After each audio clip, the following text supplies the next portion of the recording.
Point of view, one of the author's most versatile tools, and a big head scratcher. Should you use third person or first, limited or omniscient? How do you avoid head hopping? Just who is telling the story and when? Tonight on The Writer's Journey, we're pulling back the curtain on POV with editor Mia Kleve.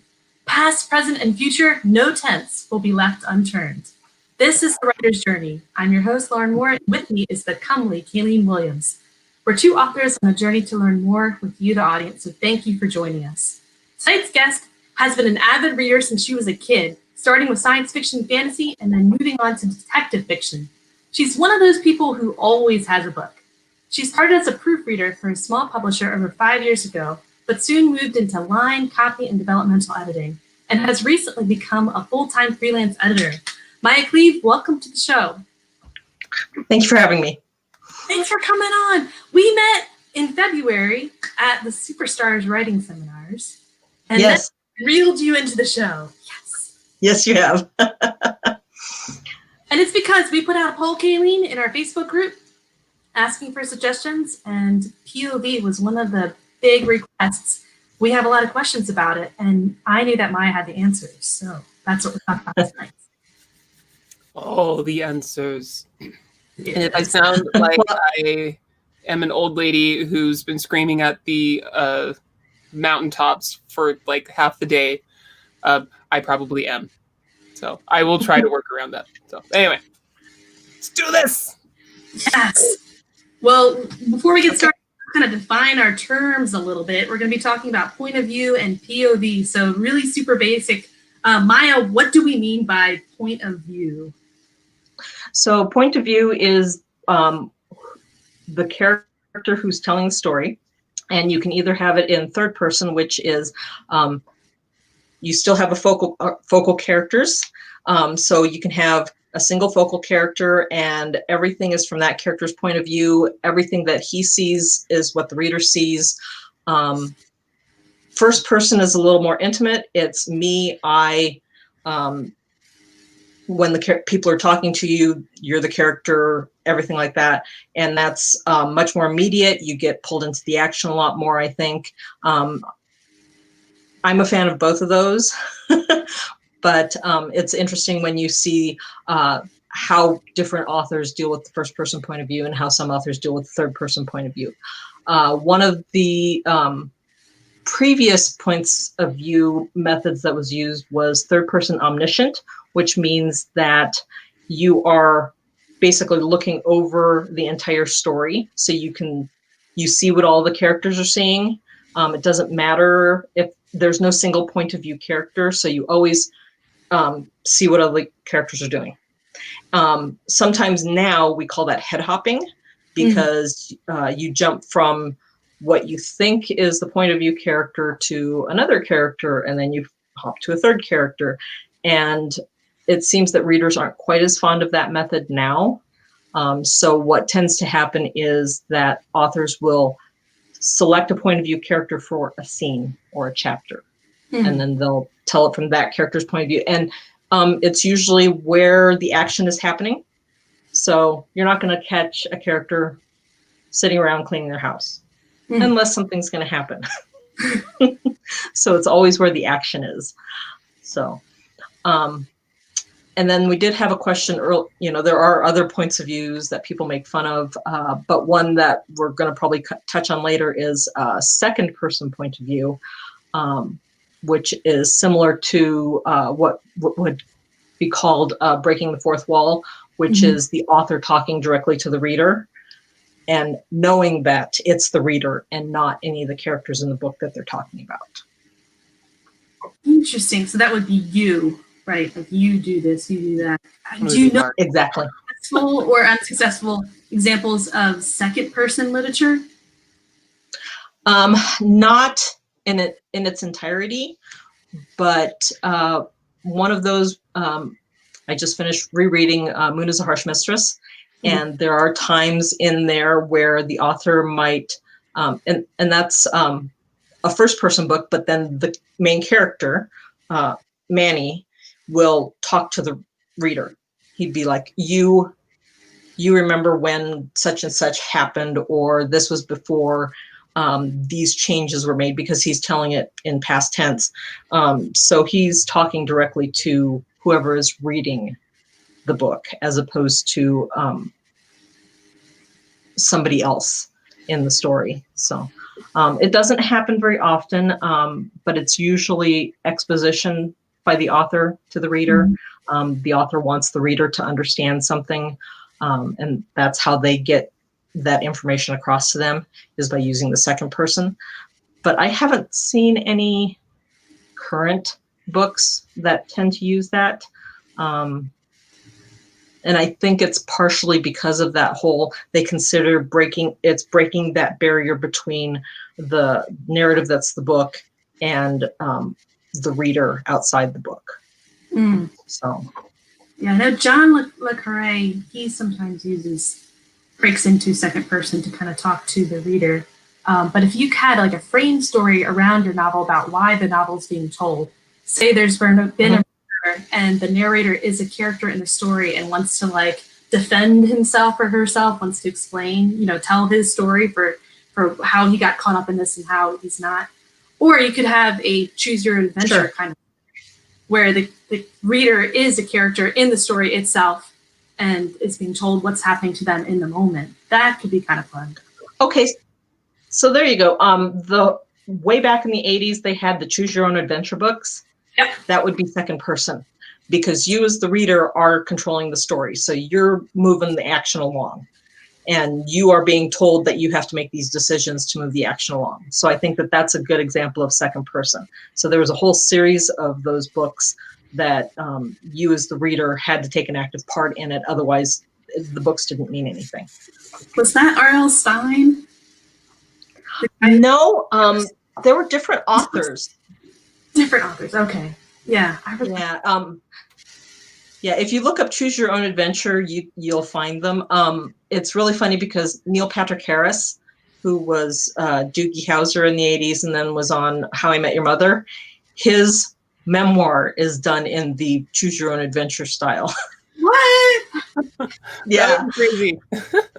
I haven't read it yet. I downloaded the audio, but I think I'm going to have to buy the hard copy to see how he does this.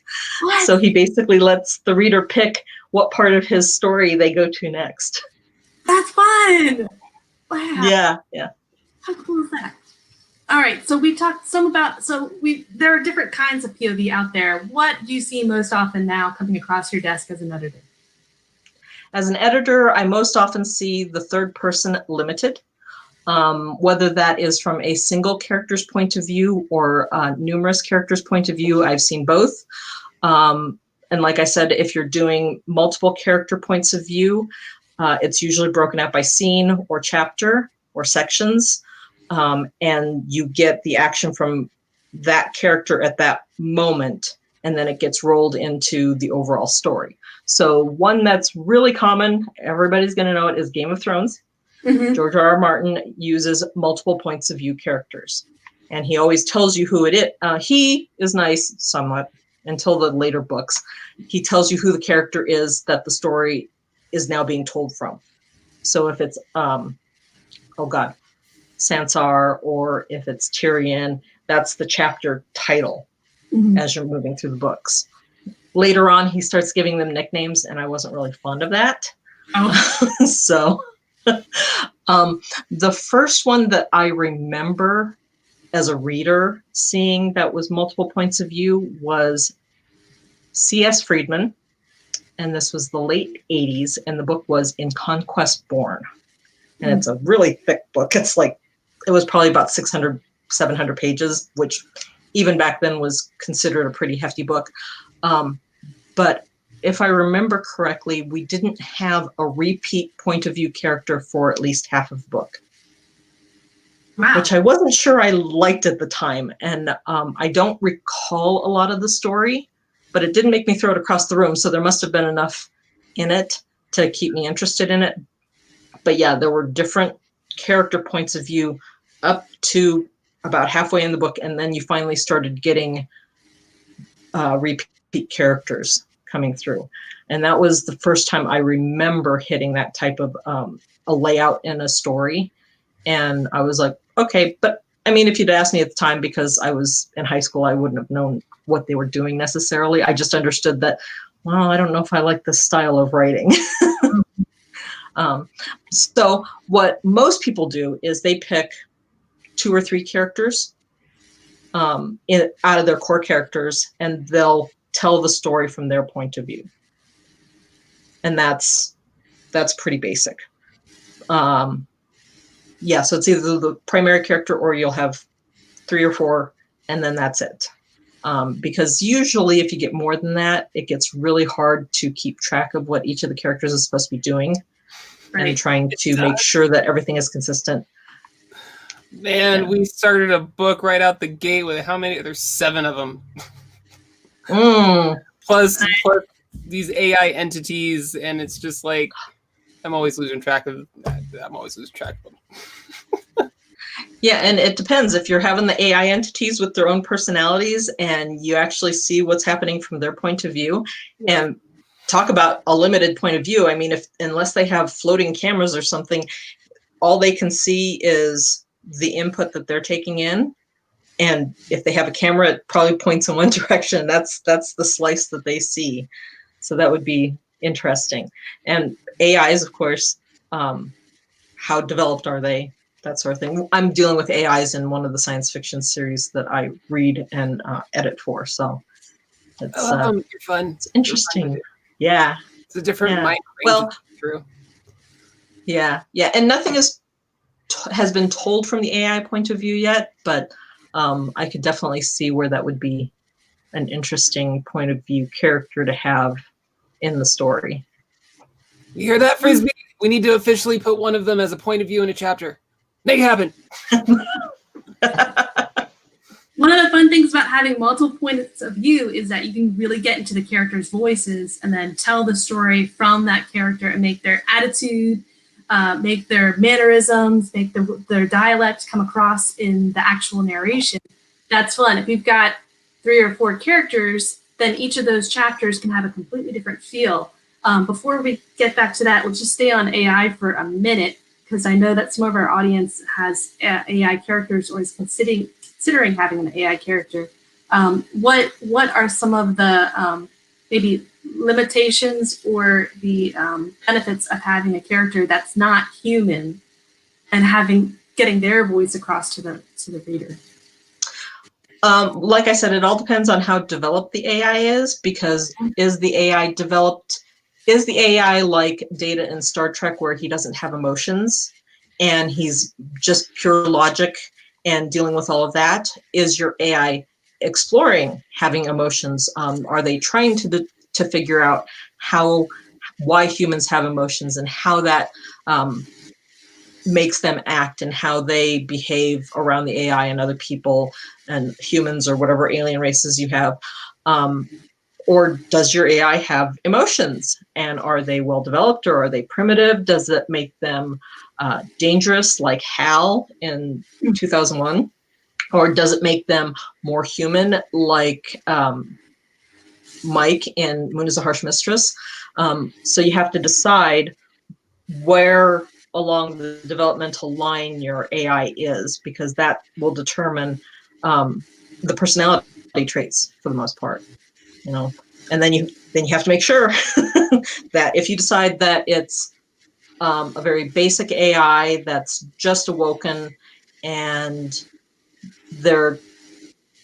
one of the things they want to do is figure out human emotions, then you want to make sure every time you have that character point of view that that's what you constrain yourself to.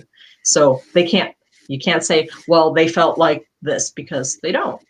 You can't say they got angry, because they don't. Unless somewhere in the progression, they got angry, and then the other characters have to react to, this is new, right? And things like that. So you just have to make sure that you're very clear in where your AI character is and how it's progressing through its development, and keeping that consistent throughout.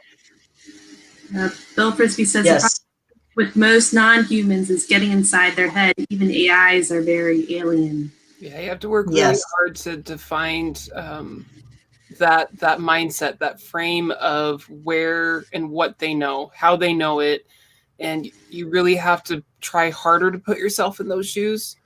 And I wanted to also add, beyond AI, Scott Moon had done with his pig dog. There's an entire chapter from Pig Dog's perspective. He doesn't speak.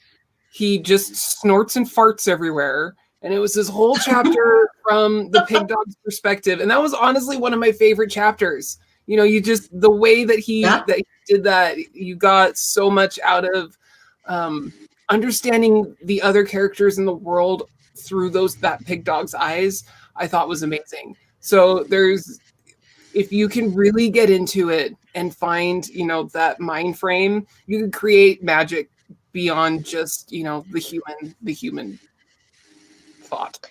Yes, and when you're doing science fiction, especially because you're going to have alien races, again, you have to set up the characteristics of the alien races and make sure. I edit a series of military science fiction books, and some of the character points of view are from the alien side.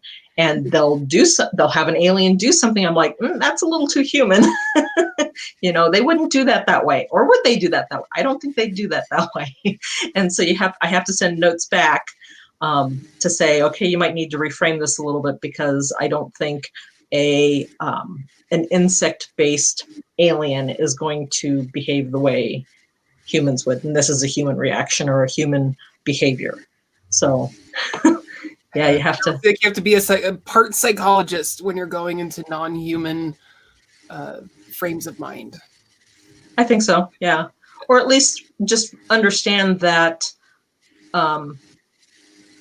you have to pull back from the human behavior and understand that what we run into out in the universe isn't going to be what we are.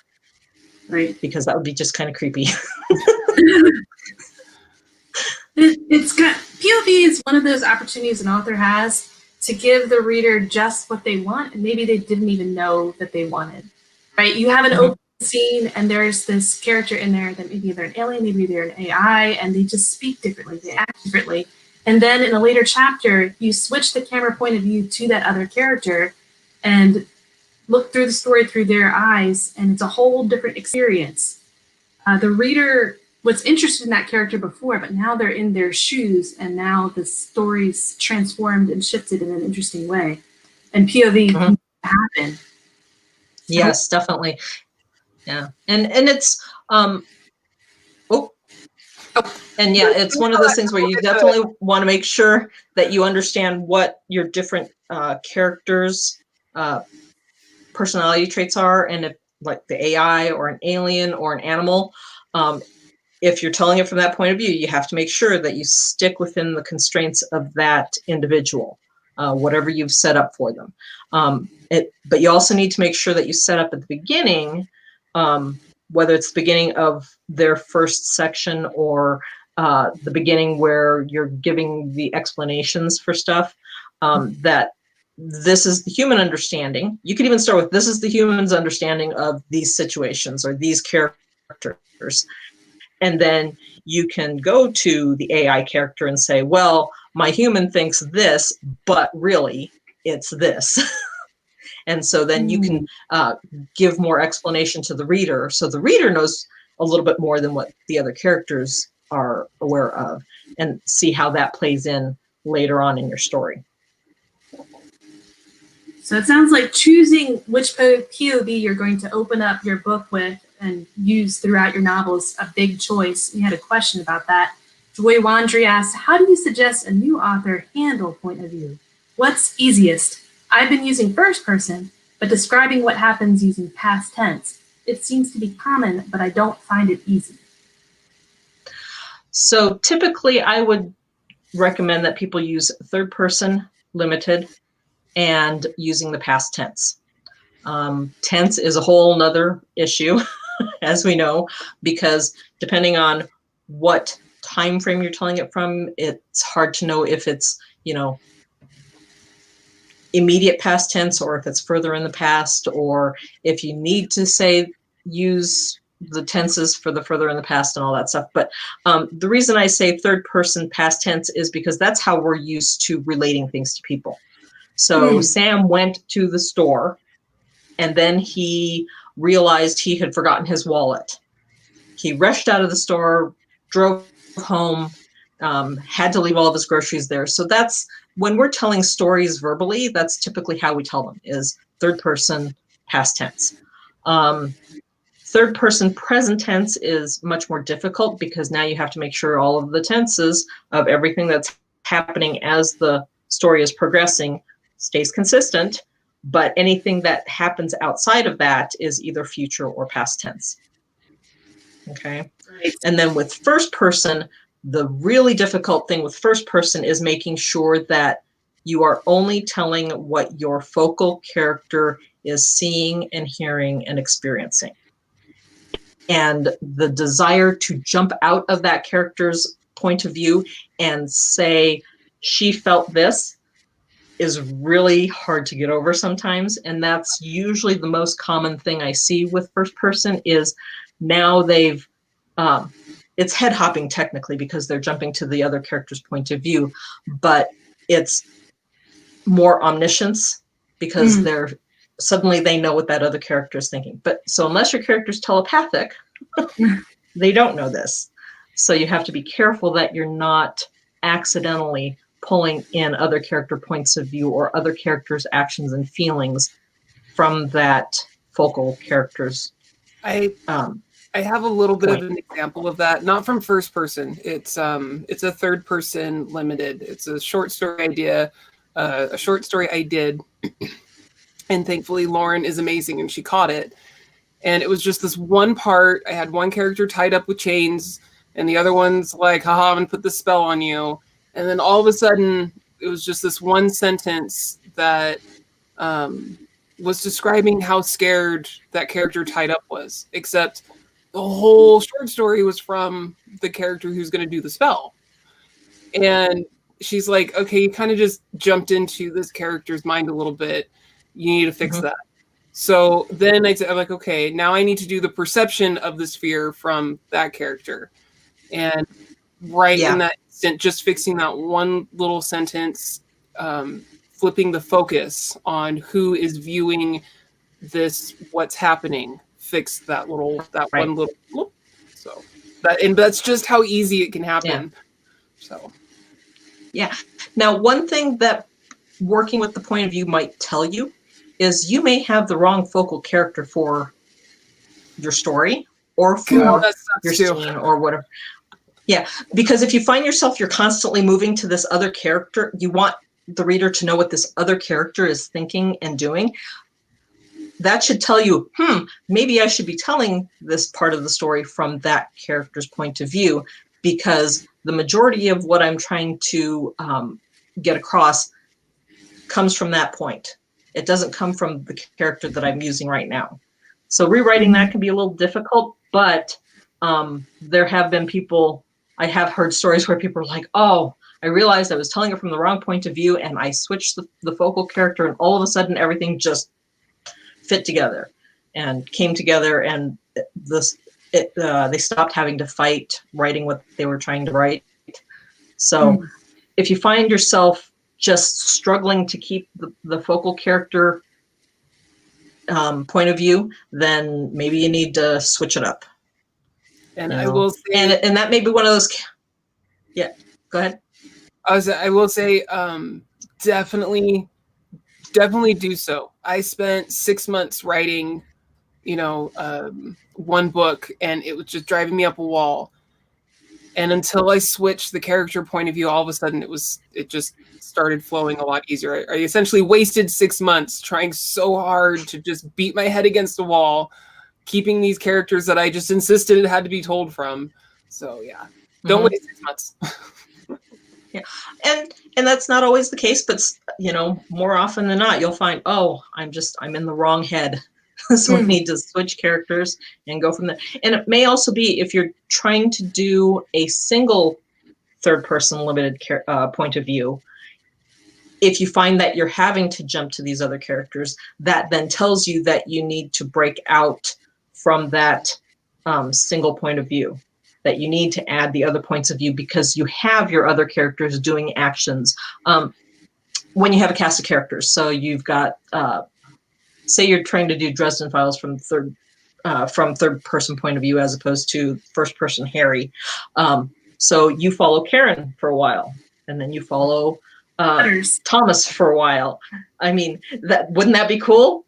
Yeah, to follow the other characters, as opposed to them having to come back to your main character and having to tell you what they've done or what's happened to them. You can actually follow what they're doing. So if you've got a cast of characters, that is potentially something that you have to deal with, is the possibility that you can't stick with a single focal character. Now, you said you read a book that did not repeat any of the same main point of views until you got halfway through this 700-page book. So is with the cast of characters, do you want to keep it kind of limited? If so, what's a good number? Why? What do you think? So 4 characters? Two is good? Well, no, I think it depends on how many characters you have, how long the book is. Right. I keep wanting to give you one of the examples I mentioned in our setup for this. So Jonathan Mayberry is one of those rare authors who uses multiple points of view, but he also uses first person point of view for one of the characters, and that's your primary character. And that's so much fun because that's most of where you get the action scenes, is from the Joe Ledger main character point of view. Anytime it's any character other than Joe Ledger, it is now in third person. The fun part is he gives you what the bad guys are doing. So he'll tell you what the bad guys are doing, and you're having to watch the other characters chase after the bad guys and try to catch them in time to stop the bad thing from happening. But he is so good because you can tell at the beginning of each section or each chapter which character's head you're in all of a sudden. Which is huge. Because he's so good, but he tries to limit his to your first person. So Joe Ledger, which is the first person character, and then he tries to keep it to the primary bad guy, and one of the head of the team that Joe belongs to. So he's like the big boss guy. And then he might put 1 or 2 if he has characters going off doing something else and they have to meet up with Joe. He might have those. So he typically has 3 points of view, maybe 4 or 5 if it's one of the later books. Personally, I think that sticking with no more than 5 point of view characters, because I think at that point, the readers get tired of trying to figure out who's doing what at that point. And if you've got a shorter book, so say it's a shorter 70,000 word book, even having 5 point of view characters could be too many, because you don't spend enough time with a single character to really get into their head and to really be able to relate with them. So in that case, if you're doing a shorter book, I would say stick to 2 or 3 primary characters. I think the most common is 2. So you basically alternate chapters. So chapter 1 is from character A's point of view, chapter 2 is character B's point of view, and then you just keep alternating through the entire story. I can't think of anything off the top of my head that I've seen that way. Romance authors do it a lot. Yeah. So you got the Yes. love interest and then the main character, and then they go back and forth. And one thing you can do when you switch POVs is it creates dramatic irony, right? The reader knows something that the other characters don't. And so Exactly. it create that tension. So if you've got a romance and you know what the love interest and the main character are thinking about each other, and whether they're going through a tempestuous part or whether they're kind of falling in love, you get it from both sides, and you can create comedic situations where the reader knows stuff that the main characters don't. That can be fun. Yes. Or in your detective novels or in your thrillers with the bad guys, you know what the bad guys are going to do, but the main character doesn't. He could be walking into a trap. The reader knows, but your main character is unaware. So it's fun to play. Exactly. And what you're saying about giving the reader enough time to get into the character's head. I mean, if you are like in a single chapter, you jump through, 3 different sections and each one's a completely different point of view. How long is that chapter? Is it just like a 2,000 word chapter? That is really, really fast to get to know these brand new people, these brand new characters, and their worlds, their hopes, their dreams against whatever adversity it is that's coming. You gotta kind of like roll into that. Especially if you're going to be going for that 5 POV, you got to find the points in the story where it makes sense to shift to that next character. So you also have to think what character is going to deliver, excuse me, for whatever the plot is going on, what's going on in the world, who has the strongest viewpoint, to deliver this and the strongest emotion for it. Rather than just, this character is so fun, I'm just gonna sprinkle her in everywhere. It's like it might be fun for the story. And I've had cases where I've had to say, can you tell this from somebody else's point of view? I don't think you need to have it from this character's point of view just to have it from this character's point of view. So shift it over to somebody else. Now, that is difficult though if you've got your characters running off doing their own little thing, and there's that one bit of information that one single character has to get back to the group. So then you have to look at it. It's like, well, so here's another potential problem. Is that character necessary? Or have you added too many characters? Because if you only have a character doing one important thing in your book, now, is that the only reason they're there? Or are they integral to the rest of the story? Because if they're only there for that thing, then chances are you can roll them into somebody else. Maybe they're not. Yeah. And if they do have, I haven't had that happen in anything that I've done, but I've heard other people, when they're editing their stuff, they've been told, hey, you need to take this character out and roll it into this one. And I do know for there are a lot of authors, they're planning the long series. They're doing the 6, 9, and 12 book series. So they might have that one character that's just in the one book for this one scene. They're integral later, but they really need to be here for this because it impacts that in later books. If it's something like that, maybe it doesn't need to be a whole scene of them doing this one thing. If there's a way for them to like radio in, like military guys, they got the radio ins, they could send a letter, I don't know, a stork, I don't know, whatever have you, smoke signals that a different character can perceive and be like, Johnny, he must have done the thing. And Johnny, Yeah. Okay. So that's an interesting thing. So one of the projects I've been working on is, have any of you read the Chuck Gannon's Kane Riordan science fiction series? Okay. So it's really hard science fiction. Chuck knows this. I describe it as very crunchy. It's great on audio. But he's been editing an Outside series. It's kind of a spin-off with some characters that were found on an alien planet, but they're all human, but they're all from different time periods. But it's this year we just finished up the last one in August, and it's a series of 6 novellas, but the novellas are from different points of view. So each novella has a specific point of view character that you're working with. But you see the other characters from the other books, the other novellas showing up.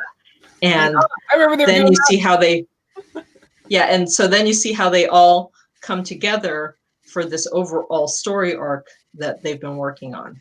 And it's been a lot of fun fitting all the little pieces together and seeing the characters from somebody else's point of view. And since they have different authors writing each of the novellas, you also get very distinct characters out of this. So it's been a lot of fun. But that's one way that you can do something like that, is if you've got the different characters, but like you said, somebody's mentioned over a radio or they have a short conversation, but they don't show up again until 2 novellas later, and then they're the main character for that novella. So it's and I have seen authors do that, where each of their books will have a different primary focal character. So the what you would consider the main character in each book is different, and you only get glimpses of the other characters, or they associate with the other characters, but the primary action is around that single character, and then it changes for the next book, and then it'll change for the book after that. So I have seen something like that done, not in a while, but I have seen that done before. Now, what do you think about killing off main POV characters? Because on the one hand, the reader might just assume, oh, no matter what this person goes through, they're going to make it through, no problem, because they're telling the story. So for the book to go on, they have to be in it. But if you've got multiple characters, multiple POVs, then you can sacrifice a few of them. But I know you also read Game of Thrones. So how did you feel about that, killing off main POV characters? Well, to start out with, I hated the fact that the character that I picked as my favorite in the first book, which I think is everybody's reaction, and they're like, oh, I like this guy. No! Yes, so I was upset, but the more I thought about it, I was like, you know what? I kind of appreciate the fact that he was able to draw you in to like that character so much in 200 pages that you're like, yeah, I like this character, and then he kills him, and you're just like, darn it. Which resulted in me eventually liking Tyrion better than everybody else, because I'm like, well, he's not going to kill Tyrion. Kevin Ankenberry. Oh, yeah. Anyone who kills characters like that. So Kevin Ankenberry, I'm his first reader. I met him 5-6 years ago, working with Kevin Anderson, and but I do first read-throughs for Ike's stuff, and yeah, Ike has a tendency to kill characters, not as often as some other people, but he killed one in his last book, and we're all like, dude. Oh, his dad was even mad at him about it. Wow. Well, Rick Partlow says that's when I stopped reading. Yeah, you definitely gotta give it some thought when you're gonna kill off a main character that's been integral to a lot of things. You know, what is this? What does this death mean to everything else? Is it totally inevitable? Right. Is there really nothing that could have been done to save them? You know, at that point, for me, it's forgivable. You know, if there really is no way out, you're just like, character, why? So much. Now, I do believe Martin tended to go a little bit overboard with killing off all the characters. I don't know that all of the characters were necessary. Character deaths were necessary. Unfortunately, yes, Ned Stark's death was necessary, but I think there were other ones that he could have, you know, exiled him or something, and it wouldn't have been as big a deal. But the majority of the authors that I've read, they don't kill off a primary character unless there's a reason for it later. We may not find out why, until 2-3 books down the road, but eventually you do find out, oh, if this hadn't happened, then this wouldn't have happened, and then this couldn't have happened. So the progression of events was which were set off by that character's death were necessary for everything else, which is why I say Ned Stark's death in Game of Thrones was necessary, because his death started the whole ball rolling for the majority of the action that takes place later in the later books. So from the author's perspective, there's might be 2 reasons why you kill off a character. One is for the mechanics of the story, you need such and such to happen. The other is because you want to create this actual tension that the character could die. However, Bill and Rick, they're bringing up a good point. Bill says killing a favorite character is a great way to get me not to finish a series. So from the reader side, what's the downside to killing off a character? Like what's going on in the reader's experience that is making killing characters such a big turnoff? Well, okay, so one of the best character deaths that I can think of that people really didn't like, even though it made sense within the mechanics of the story, was Anne McCaffrey's Pern series. Yes. Master Harper Robinson finally dies at the end of, I think it's at the end of The White Dragon or the one right after that. I don't remember which. Right. But he dies when I'm going to give a spoiler. If you're reading the series for the first time, plug your ears. So Robinson does die, but he dies when the Avis system turns itself off and just becomes a computer, a knowledge database, basically. But the character was old. Right. You know, and it was one of those things where you can't keep this character going forever, despite the fact that everybody loved the character. I mean, I was in tears. I'm like, no, you can't kill him. But then, you know, you think about it later and you're like, oh, well, yeah, she kind of did, you know. But I think it has to fit within the fabric of the overall story or the overall series. You can't just be killing your characters off willy-nilly because, oh, well, I need somebody to die in this scene. If you need somebody to die in this scene, create a character to die off in that scene. Red shirt. Create your red shirts. Right.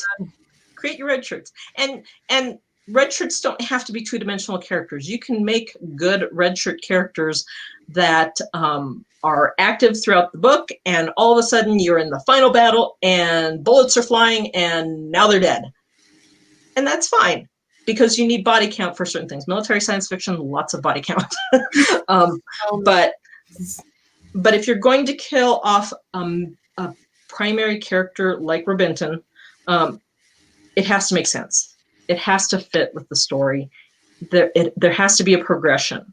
And she did. And if you read back through the books again, you can see where she set up the fact that she was going to kill him off. Mm-hmm. you just kind of, exactly, Griffin, pointless death is counterproductive. So you have to make it count for something. So you have to have the heroic death. You have to have a meaningful death. Have something where it's the end of the character. The character doesn't have anything else they have to do. Those are the types of things that make sense. Having Moon is a harsh mistress. Mike dies at the end. The computer AI dies. And, you know, I'm sure there's some people that are like, well, they didn't have to kill him off. Well, you kind of do, because what are you going to do with your computer AI now that the moon has been liberated? And what are you going to have it do? How are they going to continue that? It makes a lot more sense for that character to not exist as that character anymore. So the computer system still exists, but yes, yeah, exactly, Rick. You have to do it with respect. You can't just do it willy-nilly. There has to be a reason for it, whether it's story-wise or character-wise or series-wise. You want to make sure that there's a reason for it. Otherwise, yes, your readers will throw the book across the room and say, I'm done. Right. On the reader side, the reader is putting in work too. Like to read the book, they are putting in work, they're investing in the characters, they're rooting for them, they're predicting what's going to happen next. So when you throw that all away by just killing off a character, it feels like disrespect to the reader, and the reader might feel like, well, what was the point in me investing all this time and emotional energy into a character you're just going to throw away?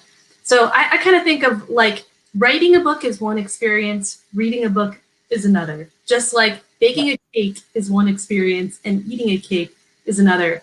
And if you leave the cake in longer because that works for you on your time frame, that cake is going to burn, right? And it won't be a good eating experience. So you got to, think as an author, but also think, what's this reading experience I'm creating? And killing off characters is going to change the reading experience for sure. Yes, definitely make it mean something.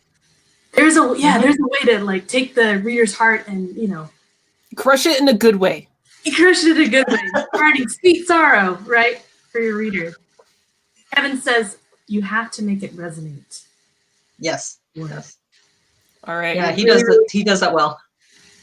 really, really quick before we head off to the next question. Show spotlightness. Hopefully my voice can hold up to this. Sorry, y'all. I know I sound all froggy and weird. Okay, I'm going to try to do my narration voice and force my throat to do what it needs to do. Today's spotlight is on Point of View by Sandra Girth. Point of View is one of the most powerful tools in a writer's kit, but it is also one of the hardest to understand and master.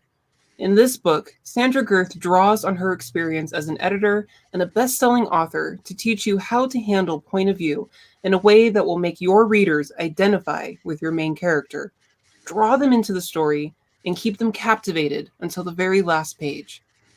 The book provides concrete examples and exercises that will hone your writing skills. Whether you're a novice writer working on her first story or an established author, this book will help you to discover what point of view is and why it's so important. Understand the different types of point of view, such as first person, third person, omniscient, and deep POV. Choose the point of view that works best for your story. Write a novel from multiple viewpoints without confusing your readers. Avoid head hopping and other POV violations that would throw your readers out of the story. Write internal monologue and take your readers deeply into your character's mind. Create suspense and tension by using POV techniques. Let your readers experience events through your main character's eyes and get them emotionally involved in your story. Click buy now or doom. All right, so we talked about some of the issues with POV, like accidentally head hopping, or if you're start out your novel in one tense, say past tense or present tense, and then you feel the need for some reason to kind of switch, it can throw off the reader and confuse them a little bit. What are some fun ways you can play around with POV? I guess we kind of touched on that too, but are there any other ways we haven't touched on how you can play with POV? Well, no, I think most of the ones we touched on, I mean, Jim Butcher does a really good job with his first person with the Dresden Files. Jonathan Mayberry's Joe Ledger series is great for an example of mixing types of points of view. So you've got the first person limited, and then you've got the third person limited, and how you can play with giving the reader different information from the main character to the bad guys and so on and so forth. I absolutely love how you say you don't have to just pick one. If you are purposely doing it, you can do them all. You can do a first person with a third person limited. Go nutso. Just, have a clear vision. What does it say for the story? What does it say for the characters? How is it building on the tension? How is it building on what's coming next? But I love that you don't have to choose one. So, as that right. Well, and somebody did ask, do you have to stick with, third person, or can you mix them up? And you can. Somebody did ask a question about doing an entire book from first person point of view. And it's almost like you get to, say, 100,000 words, and all of a sudden it becomes really difficult to keep that that type of point of view going. So maybe one of the options is, take out time from your overall story. Another thing that Jonathan Mayberry does is he does news reports. So based on the events that are happening in the book, he'll have news reports interspersed in his book.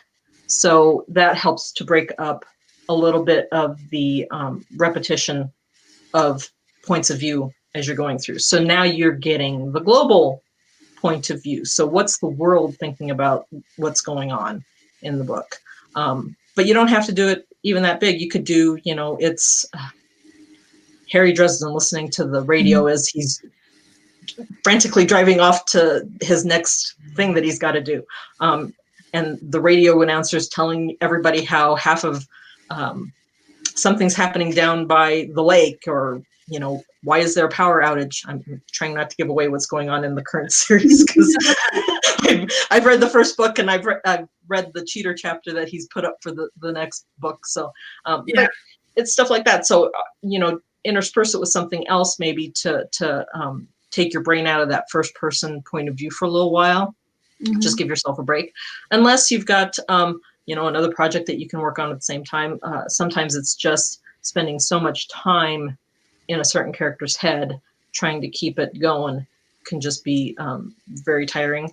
So if you can move off to something else for a little while and come back, it might be easier, as opposed to, it's not necessarily the length of that specific book in the first person point of view. It's just that you've spent so much time there. Now you need to move on to something else for a little bit and then come back to it. But the Dresden books are closing in on 400 pages each. Sure. Yeah, they're getting longer as they go. So clearly it can be done. And there was one other question that I wanted, we kind of talked about previously, was, does point of view matter in genre? Mm-hmm. And I think that's a good one. So the biggest example I can think of is the noir detective novels are primarily from the first person point of view. So you are seeing and hearing and experiencing what the detective is. If you think back on it, she walked into my office and blah, blah, blah, the stereotypical long-legged redhead coming into the detective's office and everything. So that's typically the style that those books are done in. Michael Connolly does it from the third person point of view, but his is all from Harry's point of view, Harry Bosch series. Same thing with his other series. They're all third person, but it's the single focal character. Sorry, one exception. He's introduced a new character in the Harry Bosch series of Renee Ballard. And so when it's a Harry and Renee book, it alternates whose point of view it's from. But it's still those two primary characters. You don't get any of the other satellite characters from the stories as the point of view character. It's just those two. So, but you're still getting the deep, he's doing this investigation. This is what he's feeling. This is what he's looking at. This is how it affects him. And so the only difference is it's third person, not first person, but you're still getting that deep emotional connection with that character and what he's dealing with. So. Yeah, some genres do want to have a specific point of view, and it would be a matter of researching your genre, see what's popular out there. I know that a lot of the romance books, they like it to be either third person or first person, but they do like to have at least two POVs, the two need to kind of go back and forth. Historical romance is different. Often that's third person and past tense. YA is often first person present. Just do a lot of research, see what's in your genre on Amazon, what's selling right now, and read it for fun, right? And see what will work for you. Yep. But also, some POVs work really well for getting your words flowing and others don't. Some authors find that writing in first person, when they're used to writing in third, all of a sudden just kind of untaps wells of words that they didn't know before. So you could try playing around, seeing what works for you. You don't necessarily have to commit yourself to a certain kind of POV just because it's popular, but know that if the readers are expecting that, that's your give and take there. Right. Yeah. Good. I will say with the if you're feeling stuck, one of the short stories I wrote, I initially wrote the first half of it in first person, and that was how I unlocked. And then partway through, I switched to third person. So when I went into the edit, I switched the first person into third person because that's what ultimately it needed to be. But I wouldn't have gotten there had I not initially started first person. So. Interesting. Yeah. But if you do that, make sure, especially if you're writing along and all of a sudden you have to tell it from the first person point of view just to get the best flow of words and making sure that the scene comes across the way you want it to. You might want to insert little notes that say fix or change. Yeah, no, I have like change point of view. Like, because this is where first person starts, first person ends. Because exactly. yeah, and then always hand it off to an editor.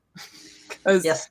Or at least someone who knows to watch out for that kind of stuff, so that you don't end up with the well, I was doing, and the reader's just like, wait, are you talking to me? And it's just the one line. Anyway. Right. Yeah, and like you said, it doesn't always have to be an editor. It can be a first reader. That's what like I said, I do with Kevin Ankenberry stuff. I do a little bit of both for him at this point. But when I first started doing his stuff, I would just read through it to let him know if there was anything that was, jumped out at me as, hey, you need to fix this. So, but yeah, have somebody that you trust who can look through it and let you know if there's anything that's a problem, or if they notice that you've done some head hopping, that they can point it out to you. And they may even say, you know what, this scene's really rough from this character's point of view. Maybe you should try it from the other one. Maybe that would read better.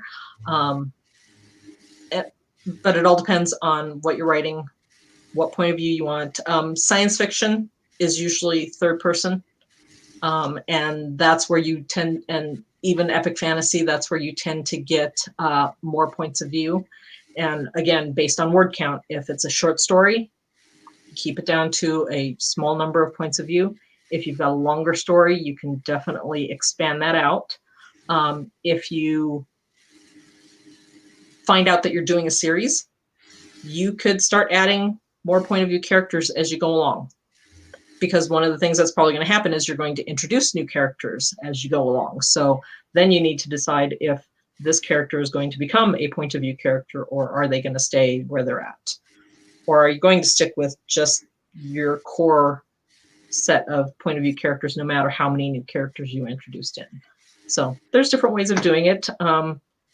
Having first readers are always good, or beta readers is always good to gauge whether or not what you're doing for point of view is working. Right. And then what is not working, that would be mainly the reader gets confused, right? Yes. Okay. So are there tips, are there ways you can think of as an editor that you look for to make the manuscript more clear if there's been any kind of POV shift? How can you do that to make it more clear to the reader? Typically, I don't do anything to change it, because that usually requires rework on the writer side, the author side. And those usually require chunks too big for what I feel comfortable rewording. So what I'll usually do is I'll highlight the section and I'll put head hopping.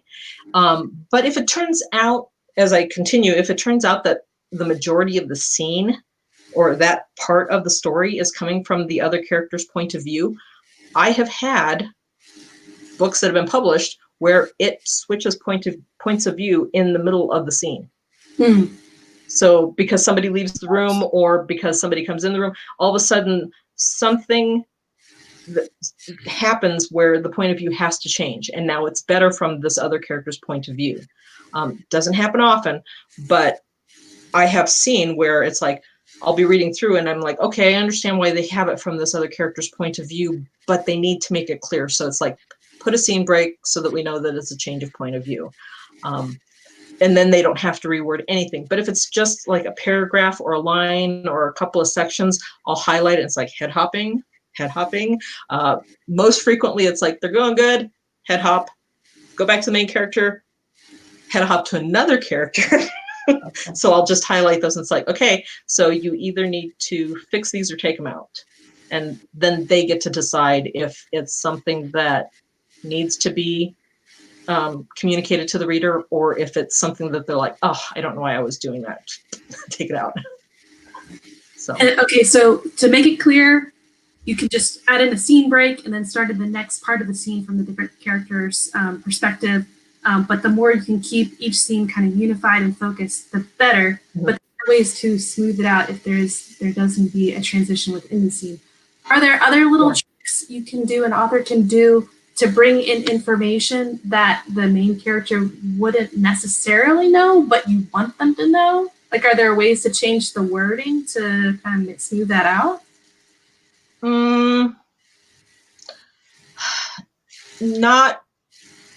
not unless you have interaction going on. So you can have another character interact with them. So you've had a character that's been off doing something, and you need to make sure that the reader knows this character went off. And so what they're bringing back to the main character is the information that they're now giving out, because you don't want it to be an info dump necessarily. Oh, hey, you're back from going to the store. What did you find out? And then they can relay that information to that character. Another way is having like a radio program going on in the background, or a news program on the television. That's another way of doing it, so that the reader and the main character, or your character, are getting the information at the same time.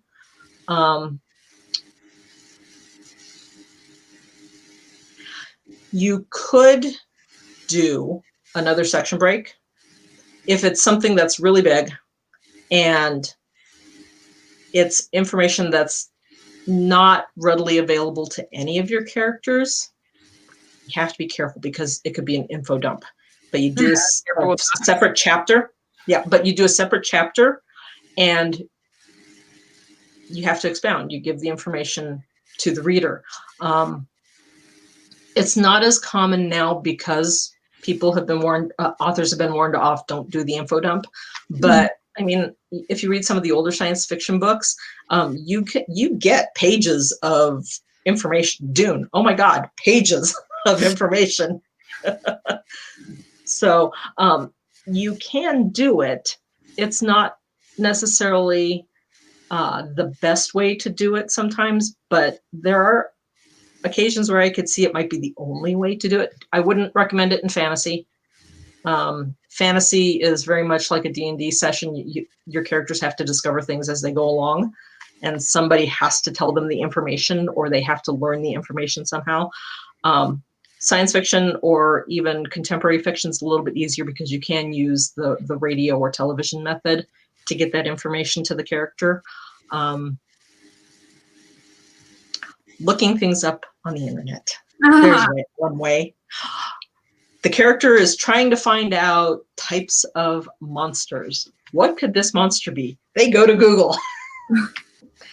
There you go. And they find the Wikipedia page, or they find I read a lot of Jonathan Mayberry in the last 5 years, so that's why I keep going back to him. He has an expert, and she appears in a lot of his urban fantasy books as the resident expert on monsters. Oh. So if they need hey, somebody knows this expert, so they call her, and then they come back and go, so-and-so says blah, blah, blah, blah, blah.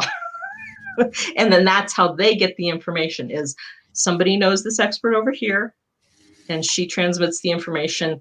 So it's not coming from the ether. It's not just dropping on them.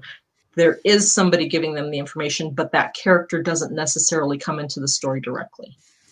Or so experts are dressed in Bob, the literal talking head. Yes, exactly. How do I deal with this monster, Bob? Well, you know, Bob. What's the cliche? As you know, Bob. That's it. That used to be one of the old cliches of how to give information to the reader. As you know, Bob. Oh. And then has it in his book, literally. Yes. And I think that's where Jim got that one too, is the as you know, Bob. So we are a little bit over, but I want to make sure from earlier that you touched on all you wanted to touch on with second person. I think so. Second person is really just the author or even the character talking directly to the reader. It doesn't, like I said, it doesn't happen as much now. Back in like the pulp fiction era, I think there was a lot more of that, because they were trying to tell you about social issues as well. We might see a resurgence of that, where a character just starts expounding and even though it might be talking to another character, it's really talking to the reader type of thing. I think you'd have to be very careful how you would do it now, because you would definitely run the risk of sounding preachy Mm-hmm. and something like that. So, but I think that's primarily it. Any last minute questions, Lauren? Have you seen any? Are there any out there? No. Viewers, listeners. I think we're good. I was looking at. I was trying to scan through and we've hit pretty much. It doesn't happen that we actually are able to hit all the things so concisely. That's what surprises me. Luke T. Barnett did ask about YA lit. He asks, do readers of YA tend to avoid YA books written in third? Do you have to write in first person for YA? I don't think so. I have one. Hold on. And while she's getting up, I've read plenty of YA books that are in third person, so I don't think you have to stick to first. No, I'm holding a YA book, and it is in third person. So. Twins of Orion, the Book of Keys, Yep. by J. Rose. Looks beautiful. Yep. Love the cover of Open Dragon. Two. Yeah. So, but it's about 11-year-old twins, so it's definitely YA, and I haven't read it. I actually formatted this for the author, but it's third person. So, no, you don't have to do YA in first person. Chronicles of Narnia, young adult, third person. So, I think it's probably more preference of, if you're doing the traditional route, it's the preference of the agent or editor you're sending it to. So if you can figure that out ahead of time, and you know that you want to submit to them directly, that would be something to write toward if that's your goal. But this was self-published, and as far as I know, she hasn't had any problems with it.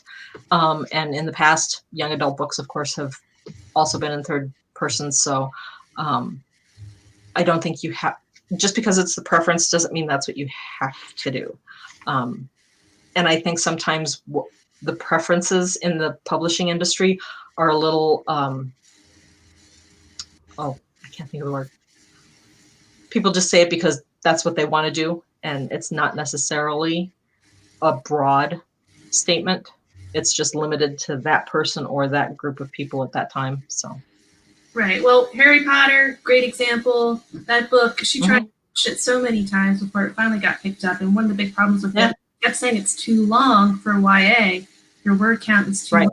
Well, she got it published, huge success, and then those books just got longer and longer and longer. And longer. Kids loved them. Loved them. Yes. So. Yes. And third person. Third person, yeah. I've read plenty of third person YA. I'm surprised that this is a question. I didn't realize that it, I guess, had shifted, that there's, I guess, enough of a preference going around for first person. I guess that's a little surprising. Yeah. I'd say you'd be okay with third. Yeah. And again, if that's how the story wants to be written, sometimes that's what you have to go with. You can't worry about whatever somebody's saying the market is asking for. Because, again, Harry Potter, the publisher said nobody in the market is looking for Harry Potter. When Dune was published, do you know who published Dune? Dune was published by Chilton's. Do you know what Chilton's publishes? Chilton's does auto manuals. What? Car repair manuals. Wow. So it's in our lives. Yeah. So just because the market says this isn't going to sell doesn't mean that that's the case all the time. So. Right. Well, the evidence they have for whether or not it's going to sell is what has been selling in the past. That's right. I mean, it indicates the future, but it doesn't necessarily predict the future because something new is on that ground. Yeah, I would say definitely follow your gut. If you're writing it and these are the characters that are speaking to you, this is the POV that is just making all the words flow, then maybe that is the way. Yeah. Because this is the way. Yeah. And we are going to follow that way. And this is how we're going to do it. It's your gut. All right. Thank you so much for coming on, Mia, talking with us with all the POV from the first person to the second to the third to Omniscient to Limited and all of the others. I hope Welcome. our listeners, for any who viewed this show confused, I hope you walked out less confused. Because I know when I first started writing many a year ago, the verbiage of the POVs always confused me, and it took a long time to kind of like get it in my head what those meant. And you're over here. You made it so easy of what they are. Anyway, yeah, sorry. My brain is literally fizzling out as we speak. Okay. And I realize, like, the last 5 shows I have not done that. How can our viewers find you and not creepy stalk you? If you wish to give that information. Yes, my website is MRK'd, marked up, .com, and that's my editing website. I have examples of the work I've done. I have covers for the stuff that I've done for publishers. I have a few testimonials, and then there's also a contact page. So if you are looking to have something edited, you can contact me through that, as well as some definitions for types of editing, because that's the question I get asked most often is, well, what's the difference between the different types of editing? So I decided to provide that for folks. Yes. Yes, that is a common question. Yes. Yes. All right. Well, everybody in the live chat, thank you so much for joining us. If you have never been in the live chat, y'all, all right, Griffin Barber said Mia does great work. Thank you, Shadow. Thank you for telling. Thank you, Griffin, and also Bill and Rick, and I believe, oh my God, all the names just died. So thank you, Kevin. Everybody that's there. My brain is dying. It's killing me. Okay, I'm totally off point. I just need to read the script. Why do I never read the script? Thank you for coming on the show. Thank you for listening, viewing. Hit the subscribe button. Ding the little bell. We squeaked over 1,000 subscribers. Thank you, everybody who has arisen the Keystroke medium to this level of YouTube amazing awesomeness. And we hope to give you lots more shows on this journey of writing. Be sure to check us out next week, where, of course, we're going to talk about reading, writing, and everything in between on Keystroke Medium's The Writer's Journey.